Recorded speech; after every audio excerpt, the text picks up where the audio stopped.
Hello, I'm Bill Monroe, and welcome to episode 102 of 2-Minute Talk Tips. Today's tip comes to us from special guest, Tim Pahuta. Experimenting, being a philosopher, and being an author are the three most important things that I suggest to people that I'm coaching. So you need to be a scientist, you need to be a philosopher, and you need to be an author.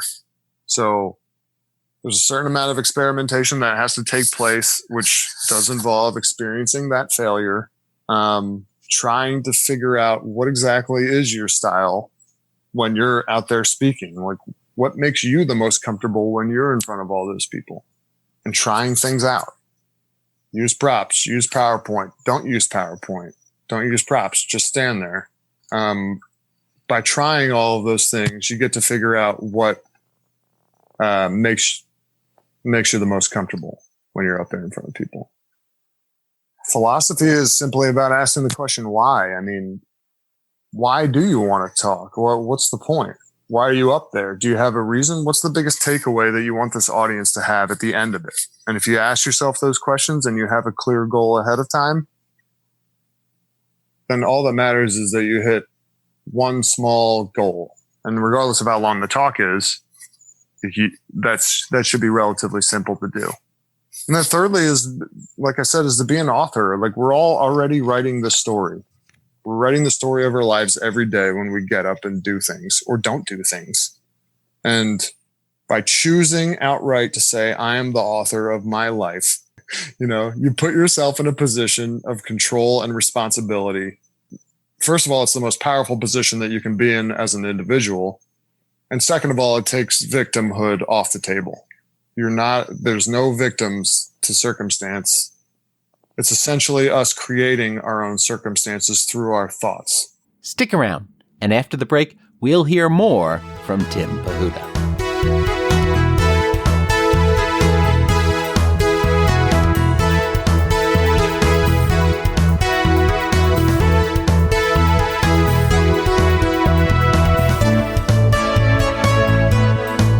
Welcome back. One of the great things about public speaking is that it's a skill that you can apply to a wide array of fields, whether you're in the arts or the sciences or, whatever. It's a skill you can develop early in life or later in life.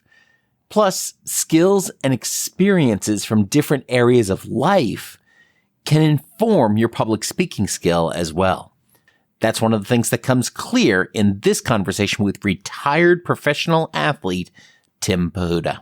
I especially like Tim's approach to defining the direction of his life. Tim spent 7 years as a professional baseball player before transitioning into a career in sales. As Tim navigated this journey of self-discovery, what he ultimately realized is that it's not about figuring out who he is. It's about creating who he wants to be. Then he found life mapping. Life mapping and the coaching program that accompanies the map are tools he used to create a new story about the person he's becoming, the life he wants to live, the challenges he faces, and the reason why it's important to overcome them. Tim's been creating this story using his life map for over a year now and helping other people use these same tools to develop their own stories for the past 6 months.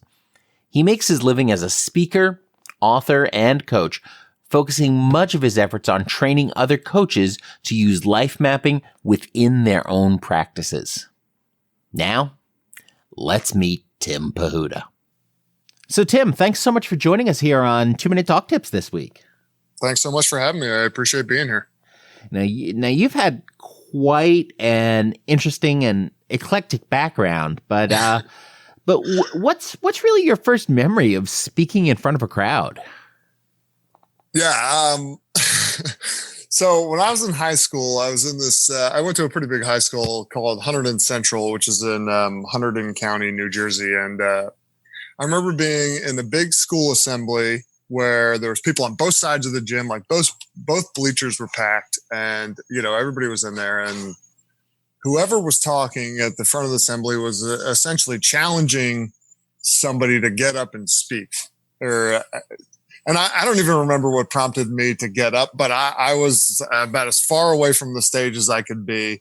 And the person was challenging everybody in such a way that it felt to me that if somebody needed to go up there and say something, and honestly, I know your next question is going to be, well, what did you say? But I don't even remember what I said. I know that I walked from where I was about as slow as I could to the front of that assembly, and everybody was going nuts. And I said whatever my piece was, and then I sat back down. That was the first time that I ever talked to a large group of people. Wow, that's really sort of jumping into the deep end there. Yeah. And I can guarantee you that whatever I said was not profound. I don't think it was very deep, and I doubt it was very, I guess, well put. Or, but I accepted the challenge, and I went up there and said something. Right. Well, what I think is really, really interesting about that too, though, is that regardless of whether it was deep or profound, the fact is you did it. Hundreds or, depending on, I'm not sure how big, thousands of other people could have done it, but you were the one who stepped up and then walked that long walk through all those folks to actually go ahead and do it. Yeah.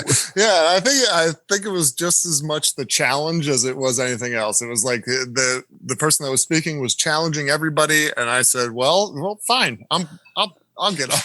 And I go. So it sounds like it was almost, and once you stand up, at that point, it becomes a question of ego where you can't back down from the challenge. Yeah, right. I took maybe 20 steps in the direction of the stage, and everybody started clapping and going crazy. And it was like, oh man, I'm committed now. That sounds kind of like how I felt that time I went bungee jumping. And by the time you're up in the top of the crane and looking down, it's like, well, I can't back out now.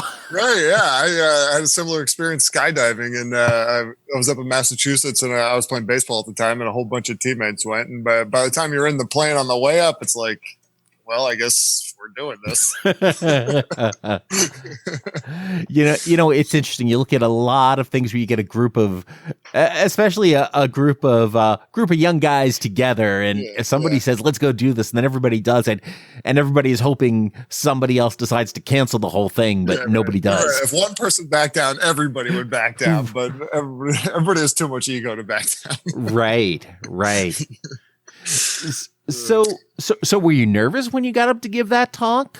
Yeah, absolutely. I do remember being real nervous and basically stuttering through whatever it was that I said, and it not going particularly well as far as speeches goes. Like it wasn't recorded, and it's nowhere to be found anywhere, which is great because I'm 35 years old. So at the time, the internet wasn't a thing. I feel like if somebody got up in front of their class now, like everybody would have their phones out recording it, and it would be available forever. Yeah, it would be trending on Instagram in no time. Exactly. Back in the day, nobody had heard of Instagram. So. Yeah. Life was so much simpler in the 80s. Yeah, no, it kind of was. So you mentioned playing pro baseball. How did your time as a pro ball player affect your public speaking? I think it definitely gave me a lot more of those moments where I was in front of like a large group of people and it did not go as well as it could have possibly gone. And I think through all of those failures adding up over the years, not that I had like that makes it sound like I had a bad baseball career or something, but it's just like when you're out there in front of thousands of people 140 times a year for 10 years, it's like stuff happens. You're going to be embarrassed. Sure. And you've got, and half the time you've got a hostile crowd in front of you. Yeah, you're exactly right. I wrote a piece the other day that was essentially, it was really short, but it was like, picture yourself standing on the side of facing a door, and half the time you open the door and everybody's screaming and clapping about how great you are and you're the best. And the other half the time you open the door, everybody's telling you how terrible you are and how much you stink. It's like, would you open that door? Yeah. Right. I think that's a really powerful question. It's a really profound question for a lot of folks. Would you open that door? Yeah. And you chose to open it again and again. Yeah, and I guess in baseball you have a little bit of a sense ahead of time because you're in the away stadium. You know what they're going to be saying when you open that door, but you still step out, and it still takes a certain amount of courage to do that. Right. Absolutely. I think one of the other things that's just really interesting, about baseball and applying some of those lessons to other aspects of life is the idea that, even a really good batting average of, 350 or whatever, Yeah, right. sort of off the charts, that still means you're failing 65% of the time. Yeah, that's right. That's right. And if you got a chance to look at any of my baseball stats, my career batting average was like 250. So I was failing 75% of the time. Mm-hmm. And yeah, and that's got to give you some really good internal resilience to go ahead and do that and to go on and to try jumping out of those planes and to, pursue other things in life of getting up on the stage.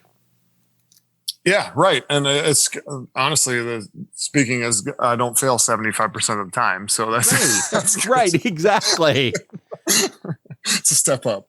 Exactly. What I think is one of the things that's really interesting about speaking is that so many people get on the stage, they're worried about failing, and 99% of the time they don't fail. The vast majority of the time you succeed. I don't know if worrying about failing gives you the edge enough that you're like performing at the highest level that you can. Like the fact that you're worrying about failing heighten the pressure that you put on yourself to be prepared and to do a good job, to the fact that you then do a good job and then you don't fail. Yeah, I think there's probably some balance that needs to be achieved. Some sort of anxiety and pride to go ahead and do the best you can.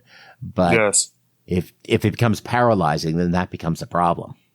Yeah. Yes, I think you're absolutely right about that. There's definitely a fine line. So having a background in baseball is, we've already been talking about it, and as you've gone into other things in life, does that experience become a distraction for your audience where they go ahead and focus so much on your baseball career, or has it really just opened more doors for you? I would say some of each, definitely. I I tend to get the same questions about baseball that I've always gotten. And to me, that can be a bit of a distraction, especially when I'm trying to do something other than talk about baseball. When I first left baseball and retired and took a job in corporate sales, I was working for a lighting manufacturer, and I would be going into lighting designers and architects and engineers' offices with my salespeople and kind of talking about our lighting products. And I give a little bit of history or background of who I am and where I came from and how I'm new to this whole thing. And I obviously would touch on baseball, and that opens up doors and it relaxes the conversation for people to talk about baseball. But at the same time, I'm here working in a professional capacity to talk about Italian lighting. And like, if we only have an hour to talk and we're going to talk about baseball for 45 minutes, it's like we didn't even get to what I'm here for. I think it depends on the situation of whether I bring it up or not. A perfect example of that is golf is a big hobby of mine. It's a sport that I love to play, and I often get paired up with people that I don't know when I'm playing golf, and I usually won't even bring it up because I just get the same questions over and over. Who did you play for? When did you play? What position did you play? What did you like about it? Was it weird? And it's like, I'm out here to play golf. I don't want to talk about baseball. You know what I mean? Right. And for those folks who are dying to know all those details, we will link to the information about your career online. Just go to 2minutetalktips.com/Tim Pahuta. Great. I'll save the trouble of talking about it. Absolutely. So, how did you make the transition from playing ball to speaking about and selling Italian lighting fixtures? How does that happen? Great question. When I left baseball, I had no idea what to do, honestly, with the rest of my life. And I went to college. I played baseball at Seton Hall University, which is a Catholic school here in New Jersey. And I went to school for communication and public relations. So when I was leaving baseball, those were things and avenues that I thought sounded interesting and felt like they could be things that I could do. So I was applying to those types of careers and positions, and I really wasn't hearing anything back. And I had this one-page baseball resume that was just all the baseball that I had played stretched out. And harping on the qualities of professional athletics that lead into basically any career. And I really wasn't hearing back from any of those positions. So I guess the one of the common ways that people move into positions or get a job or a career is through a connection. And that's exactly what happened to me. And that's how I ended up in Italian lighting. I have an old family friend who ended up as the president of this lighting manufacturer, the U.S. office of a lighting manufacturer who is based in Italy. Like I said, Italian lighting fixtures. And he got me an interview in front of his vice president and the COO of the company, and we talked and hit it off. And I think I leaned on baseball in that conversation as well, which definitely opened the door and talked myself into that sales position. And then I ended up there, and I did that for 2.5 years. Wow. That's awesome. What I think is really interesting about that is, a lot of people, get their jobs through networking, through connections, through establishing those connections. What I think is important for folks to realize when they talk derisively about that, it's like, oh, it's all who you know. Nobody cares what you can actually do. That's not really true, because what happens is a connection may open a door for you, but it's what you bring to the table that actually helps you walk through that door, to mix about 6 different metaphors there. Yeah, I liked it. I followed it. I think that was an important thing that I think that's why I made that distinguishing factor. It opened the door for me. It got me an interview in front of the vice president and the COO, but at that point I was on my own, and it was up to me to explain how baseball and the skills that I learned through that career are applicable in the Italian lighting world or in the sales world. Right. And like I said, it opened the door, but it didn't close the door behind me. You know what I mean? Yeah. Exactly. I had my foot in the door, but just one foot in the door. Exactly. And sales is all about being able to articulate the benefits of what you have to offer, being able to build that rapport, and ultimately being able to ask for the opportunity. Yeah, that's right. That's right. And it starts with the relationship, and it ends with the ability to ask the question. Right. It's amazing. When I coach retail salespeople on how to be more effective in sales, and I used to, much of my career has been as a computer sales trainer, teaching people how to sell computer products. It's like the number one thing a retail salesperson people can do to be more effective is just ask the customer to buy. That's all. You don't even have to do it well. Just ask. Right. Yeah. You might get 100 no's before you get a yes, but if you never ask, you'll never get a yes. Exactly. Right. So is that how many retiring ball players make that career transition to something more traditional? You mean through a connection of some sort? Through a connection and leveraging that, or is there another path many of them follow? As far as I know, I guess I can only speak from my own experience and from teammates. And I have known several teammates that have gotten positions through connections that they either got during their baseball career or they got growing up, and it's worked out that way. I think having that network and being able to call on it when you need help, that's when you're retiring from a sport, and depending on your situation and what type of career you had, I was in a position where I needed help. I mean, I'm trying to apply for positions that I thought sounded interesting, and I don't really know what to do with the rest of my life. I hadn't really thought much beyond baseball, and I needed help at that point. I don't know what to do. Yeah, absolutely. We talked a little bit earlier about how, sometimes, the 80s was an easier time because there was no one recording that speech. But at the same time, the power of social media today that enables people to sort of stay in touch with their networks by being connected with folks through Facebook, through LinkedIn, through the folks they've met personally and connected to on Instagram and all over the place, that, it becomes a lot easier to stay aware of your network and stay in communication with your network throughout the course of your life, which can be really valuable in those times of transition, regardless of why you're in a time of transition. Yeah, absolutely. And that was, it used to be you'd have to continually talk to people, and now people can kind of keep in touch with you, or I can keep in touch with people without even really having a conversation with them, because people are posting about their lives on social media and you're seeing it if you're following people. So same for me. I mean, I would be posting things about my life and what I was doing, and people would see it, and then they're in contact with me, whether I am actually having a conversation with them, like in real life, on the phone or face to face. Regardless of that, there was still a connection there, right? There's still a connection. Right. And you have to the maintenance of that connection has certainly changed with the development of social media. Absolutely, absolutely, and you can save a lot of phone calls and a lot of postage stamps now. Yeah, right. So an important part of all of this is keeping people in touch with your story, and an important element of presentations is storytelling and incorporating stories to help land our points, because that's really what resonates with folks.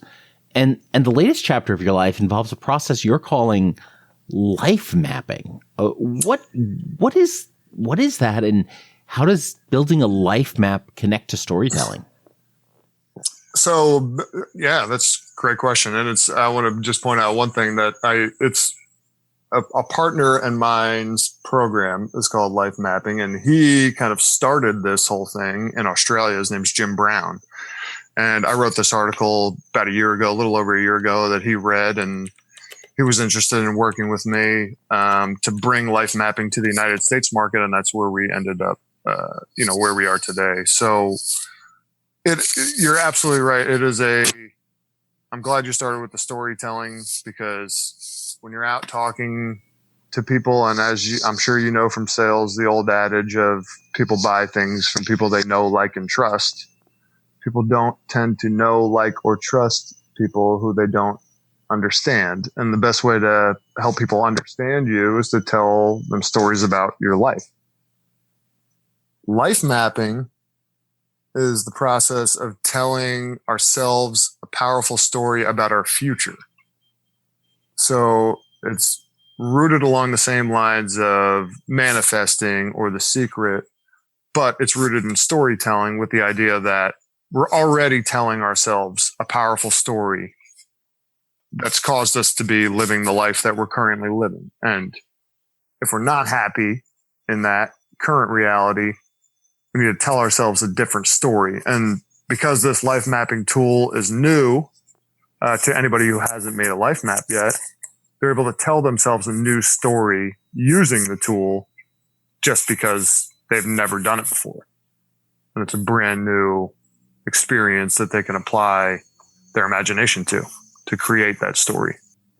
So it's sort of by telling the story of where you want to go in the future, that helps bring it into reality, versus wedding yourself to, maybe a negative perception of how your future is going to be. Yeah, that's right. And by telling that story repeatedly and reminding yourself the story of the person that you want to be, and the future life that you want to live, and the challenges that you have, and the things that you need to do in the next, 2 to 5 years, those types of goals, like having that all in one place on a picture that you can visualize and literally look at, gives people a place to tell that story to themselves regularly, leading us to live into that future sooner than we would if we were to do it without the tool. If that makes sense. Yeah. So having that story in front of you, something you're repeatedly telling that story to yourself, that then sounds like it becomes the key. That's right. Yeah, that's exactly right. And I mean, the reason we end up living the lives that we're living, whether we like them or not, is because we already are repeatedly telling ourselves a story in our heads. Interesting. One of the things I talk about a lot on my other podcast, the Strokecast, is we talk about the power of neuroplasticity, and that nerves that fire together in the brain wire together. The deeper you repeat that, the deeper you do those patterns, it is how you essentially change the future. And that becomes important when I'm trying to teach myself how to walk again or try to use my left arm again, is that it's all about repeating those exercises and those patterns to reinforce those connections in the brain. And when you have that map in front of you, that life map that you can refer to, that story that you can refer to, it sounds like you're also then helping to wire those connections to help give yourself the tools to make that happen. That's right. Yeah, you're absolutely right. And there's been some pretty fascinating research on how the myelin sheath from those nerves migrates to the new nerve connections within the brain, and how, the more you tell yourself the new story, the more that'll be the highway for those neurological connections. And the myelin sheath literally moves from the old connection to the new connection. And that old connection, the old story, if you will, becomes obsolete, and you don't even tell it to yourself anymore. And, it's one of those things where it also sounds like then this is really what you're doing is you're putting a framework to turn the brain's own adaptive abilities to a positive effect, because the brain is going to wire connections anyway, and those sheets are going to move anyway. You just want to make sure you decide which direction they move in.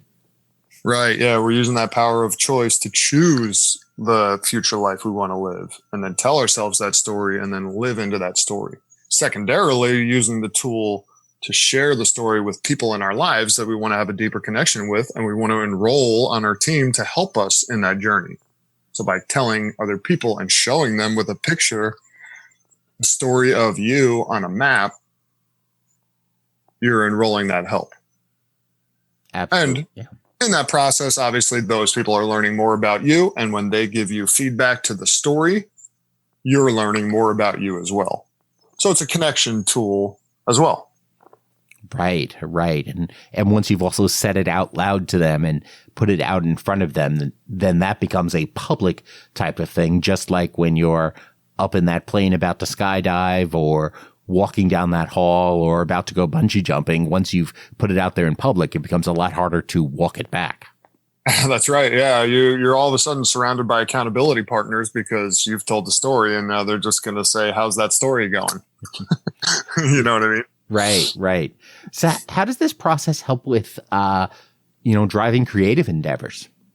I would say that it's definitely imagination based. So these maps are unlike anything that I've ever seen. They're essentially like topographically Earth-like, in that there's lakes and rivers and streams and mountains and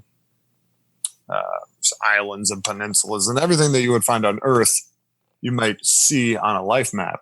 However, they're in shapes and areas, spaces like that nobody has ever seen before. So we have 20 different map templates that are completely, they have very different looks to them and very different feels to them, with the idea that when somebody picks a life map template, it's just a blank map, and they're using like an intuitive process to pick that map, where it's just a gut feeling and you're picking a blank template for a map. Now, prior to that picking of the template, somebody would have gone through a workbook that takes them through 4 different categories that we ask people to get some clarity on. And that's their ideal self, their ideal future, their challenges, and their tasks. And I briefly touched on that earlier. It's about deciding, who is the ideal Bill, and what type of life does Bill want to live?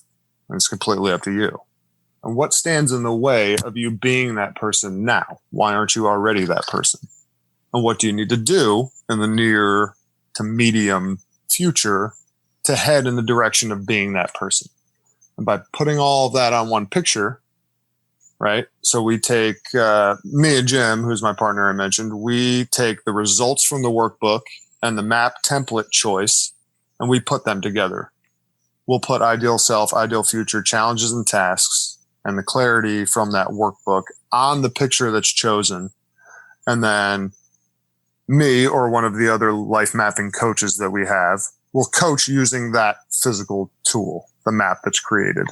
So how does the speaker take what they learn through this tool and use it to become more effective when speaking to groups? I wouldn't say that it's specifically targeted at people that want to be speakers, although I will say that, having a one-on-one conversation is, in a way, that is speaking. So It's a tool to help get the conversation started on a deeper level with the people in your life about the things that you want to do and the life that you want to have, so that you guys are more connected. They're your accountability partner. They see the story, you see the story, you tell it.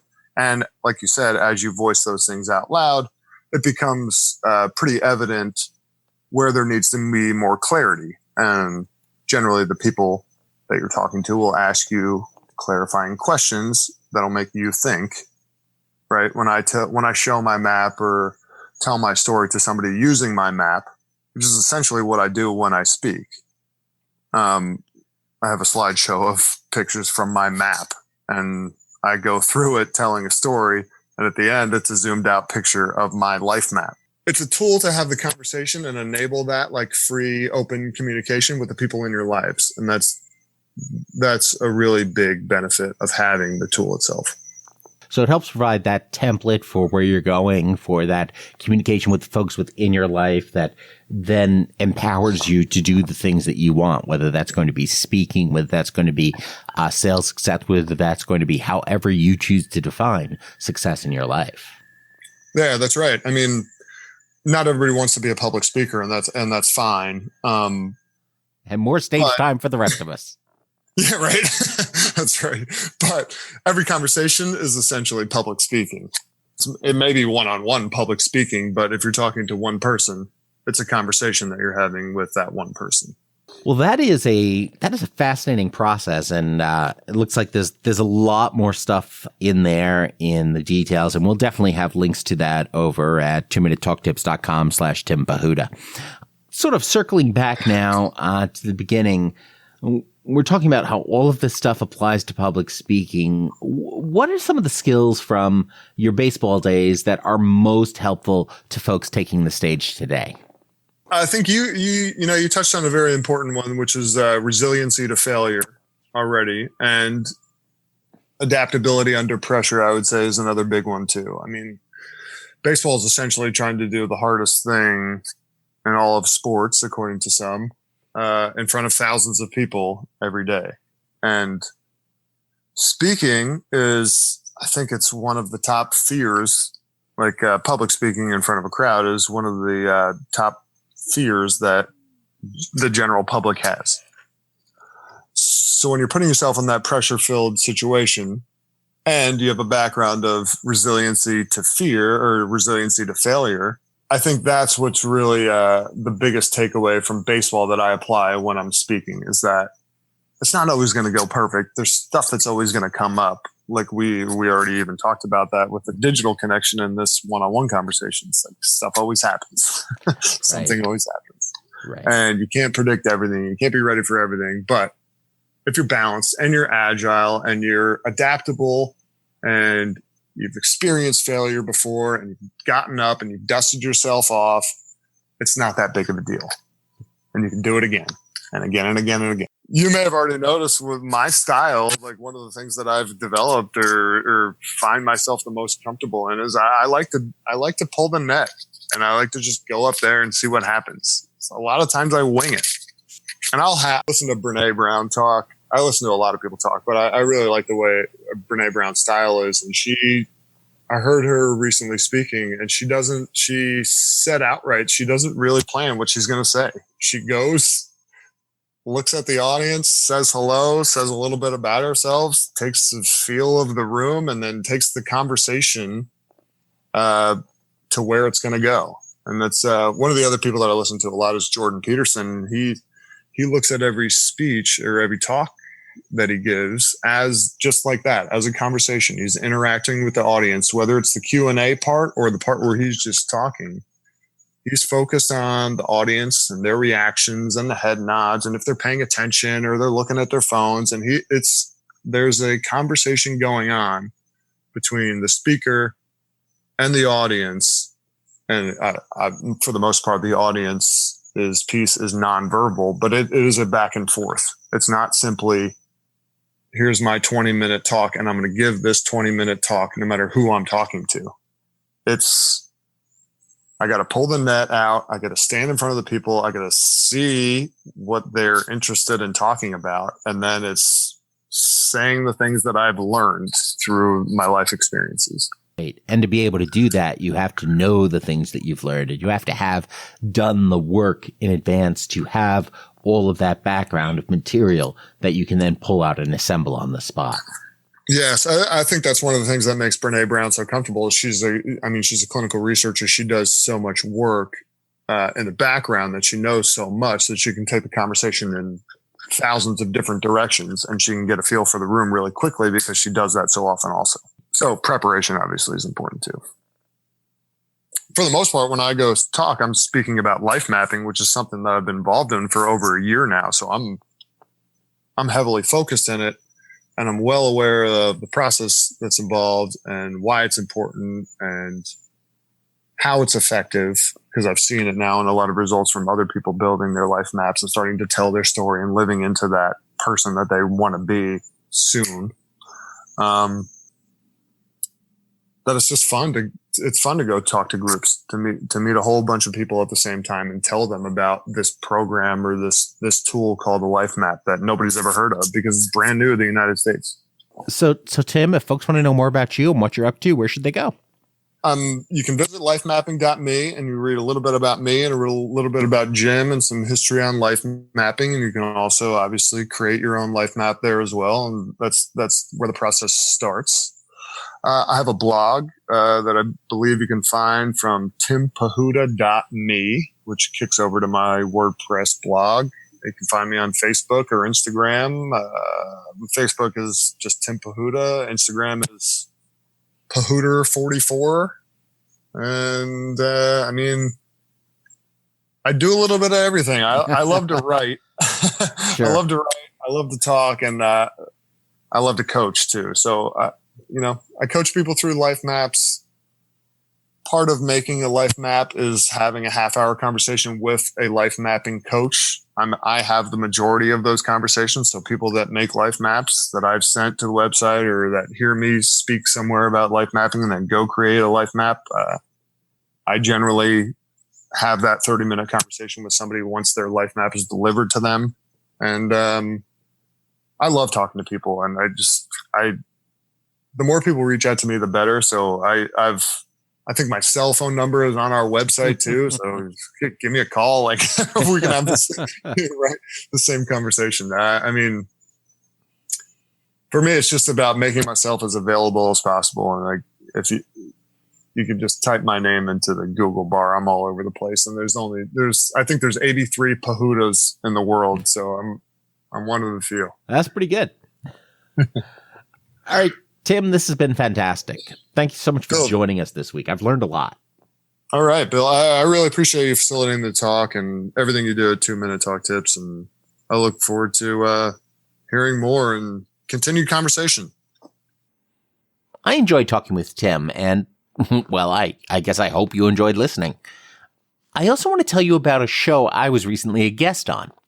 I had the honor of appearing on Kathy Delatorre's The Inspire Cafe podcast. She started the podcast to understand what makes a person resilient. She explains her motivation like this. I am fascinated with the stories of human resiliency. What makes these people tick? What became their turnaround aha moment or the trigger that caused them to pivot, shift their thinking, and turn away from their dark moment and face the light? The idea of people actually putting into practice the making of lemonade out of their lemons, turning a negative into a positive, is remarkable. Regular listeners know that I am a stroke survivor. And last week I talked with Kathy in detail about my stroke, about stroke in general, and about why I started the Strokecast podcast. I guess it's sort of the latest version of my origin story. I am truly humbled to be on Kathy's show, especially when I look at the other folks she's interviewed. And in fact, you'll even find some other 2 Minute Talk Tips guests among her interviewees. So after you listen to this episode of 2 Minute Talk Tips, head on over to the Inspire Cafe in your favorite podcast app and listen to episode 69. Or you can just go to the show notes for this episode at 2minutetalktips.com/Tim Pahuta to listen there or find links to the Inspire Cafe and the other topics I talk about this week. So what do you think of Tim's story? Let us know in the comments over at 2minutetalktips.com/Tim Pahuta. That's Pahuta. 2minutetalktips.com/Tim Pahuta. Check out Tim's life mapping tool by visiting his site. You can find those links also over at 2minutetalktips.com/Tim Pahuta. Be sure to subscribe for free to 2 Minute Talk Tips so you never miss an episode. Tune in next week when I'll be speaking with Joe Apfelbaum. My name is Joe. I'm the LinkedIn pro. Everybody out there, they just want to grow, but they're not posting. They're just coasting. Don't be like them and get your LinkedIn toasting. To be an influencer and not just a lurker, you need to start to post and don't be like most. But you might say that LinkedIn doesn't work. You don't work because you dabble and lurk. And of course, as always, don't get best, get better. Thanks a lot. I'm Bill Monroe, and I'll talk to you next week.